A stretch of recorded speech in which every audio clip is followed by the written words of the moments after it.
Looking at everyday objects now, objects that might have appeared in an ordinary household and that ordinary women might have used on a daily basis. Tell us a little bit about them.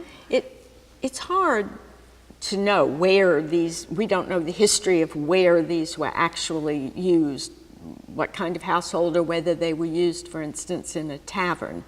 But one thing that might be important to point out is that often they're communally used. People didn't have, in homes, they didn't have individual plates. I would guess this is either a pitcher for milk or it's for cider or ale. Colonial people, male. We should point out that it's wood. It's made out of wood, which means that it is not imported and it's not expensive. But drinking was a pastime in colonial society for men, women, and children. They didn't drink water, which they thought was dangerous, and so they drank a lot of hard and soft cider, a lot of beer, a lot of rum, a lot of anything they could get their hands on. And so this might have been maybe an individual beer stein in a tavern, but it might have been a family shared drink holder.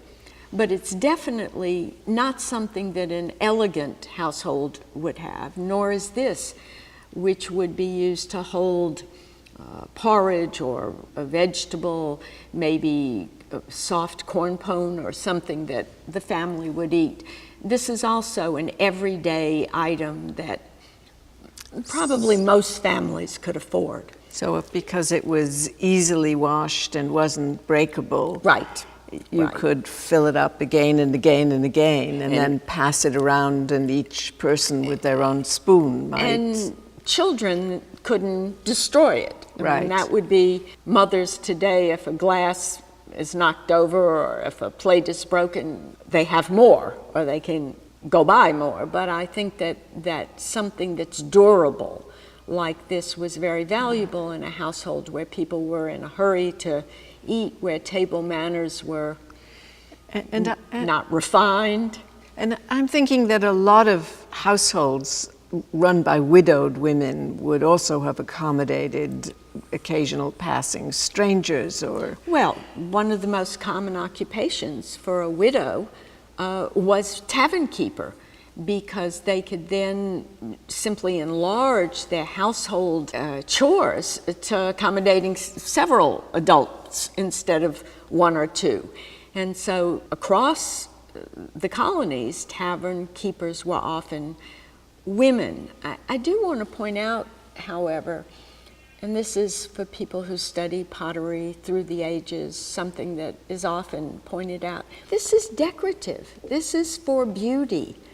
It could have just an ordinary handle, plain handle, but either the person who made it or the person who purchased it had a desire for something that had some embellishment on it. And I think you see that. I'm not an archaeologist nor an expert on any period outside of colonial America, but you see this affection for, this interest in something that is attractive, and so I wanted to point out the handle here.